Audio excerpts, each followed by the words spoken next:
చెప్పండి రాజయ్య గారు, మీ ప్రాబ్లం ఏంటి? మీకు సమస్య ఏం జరిగింది? ఏమైంది అసలు చెప్పండి ఒకసారి.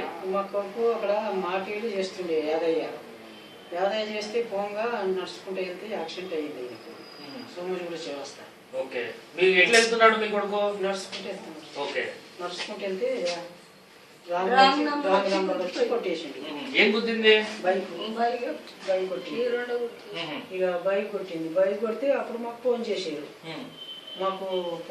హాస్పిటల్కి పంపించేమో, మీ వాళ్ళ బాధలు వానివో అంటే నేనే రాజయ్య అంటే, మీరు రాజీవ్ గాంధీ బొమ్మగాడికి రండి, వచ్చేస్తే మీకు తెలుస్తుంది మేము చెప్తామని ట్రాఫిక్ పోలీస్ ఆయన మాకు ఫోన్ చేశారు.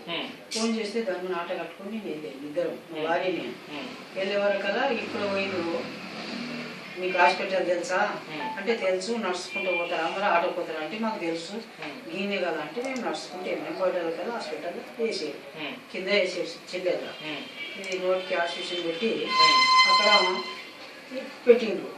వాళ్ళు మాటి వాళ్ళు పక్కన ఇట్లా మీరు ఎక్క సూపర్వైజర్లు వాళ్ళు వీళ్ళు పక్కన ఉన్నారు. మాటి వాళ్ళు తీసుకుపోయి రామేసి వచ్చింది హాస్పిటల్ ఉంచింది.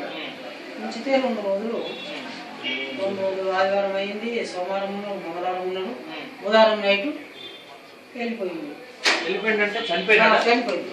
బుధవారం నైట్ చనిపోయింటే ఇక ఎండి వాళ్ళు ఇంకేం చేస్తావు, ఎక్కడ విలేజ్ ఎక్కడ, ఏడా సందం చేస్తావు, ఎక్కడ చేస్తావు నువ్వు మరి ఎక్కడ అంటానంటే, ఇక్కడ ఇల్లు లేదు ఏం లేదు కదా సార్, నాకు ఊళ్ళో ఏదో కొంచెం అంత రూమ్ ఉన్నది, అక్కడ రూమ్ కాడ ఆడు పోవాలి, చుట్టాలు బంధువులు అక్కడ ఉంటారు కదా.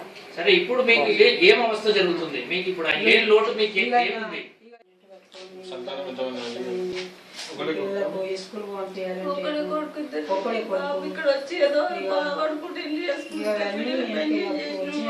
పంపించాలంటే ఇప్పుడు ఏం ఇక ఆమె మా కోళ్ళు కూడా వెళ్ళిపోయింది. పిల్లల్ని వదిలేసి వెళ్ళిపోయిందా?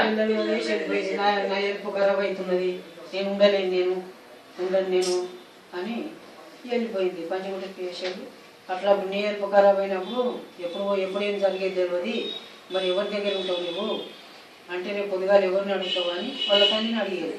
అంటే ఏం చెడ్డ బ్రాంచ్ అయినా కానీ మా మామూలు అత్తని అడుగుతాను, రేపు ఈ రాత్రి నువ్వు సంపన్నీకే వచ్చావు కదా, ఇంతమందిని తీసుకొని 6 మందిని, ఇంకా ఎవరు మీ కోడలు తీసుకొని వచ్చిందా?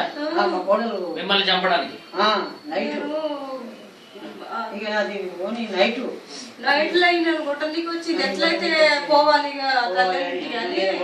వాళ్ళ అమ్మ వాళ్ళ పెద్దమ్మ కొడుకులను వాళ్ళ తండ్రిని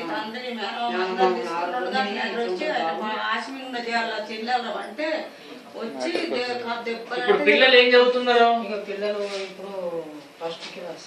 ఎవరు ఫస్ట్ క్లాసు? ఆమె ఎల్కేజీ, ఫస్ట్ క్లాసా? ఇద్దరు పిల్లల్ని వదిలేసి తల్లి వెళ్ళిపోయింది మీ కోడలు. పిల్లలు మరి తీసుకెళ్తావా అంటే, పిల్లలు నేనేం చేసుకోవాలి,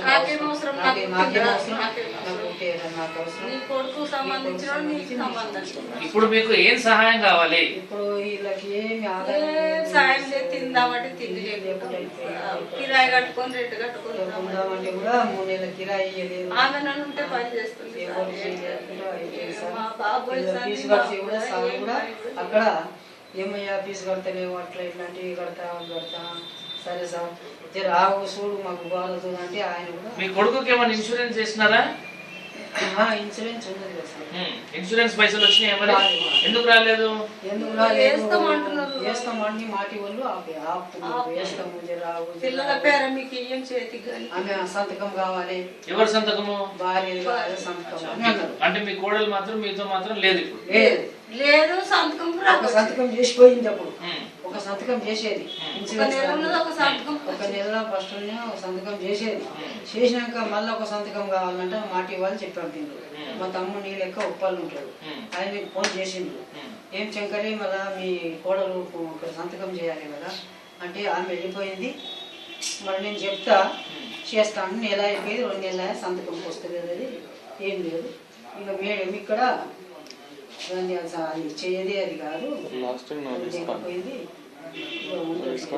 వేరే లైఫ్ లో ఉన్నది, వేరే లైఫ్ లో అక్కడ ఎంత ఖరాబ్ అయిందని వదిలేసి పిల్లలు వదిలేసి వెళ్ళిపోయింది. ఇలాంటి స్థితిలో ఉన్నటువంటి ఈ వృద్ధులని వదిలేసి, అలాగే చిన్నాళ్ళను వదిలేసి వాళ్ళ కోడలు వదిలేసి అతను వెళ్ళిపోవడం ఎంతో బాధాకరంగా ఉంది. దానికి గాను వీళ్ళు మమ్మల్ని ఆశ్రయించినందుకు వింటెక్ ఫౌండేషన్ వారి తరఫున వీరికి ఫ్యూచర్లో చదువుకోవడానికి ఆర్థిక సహాయం కానీ ఇలాంటి అయిన బుక్స్ కానీ అందించడానికి వింటెక్ ఫౌండేషన్ ముందుకు వస్తుందని చెప్పేసి చెప్పడం జరుగుతుంది.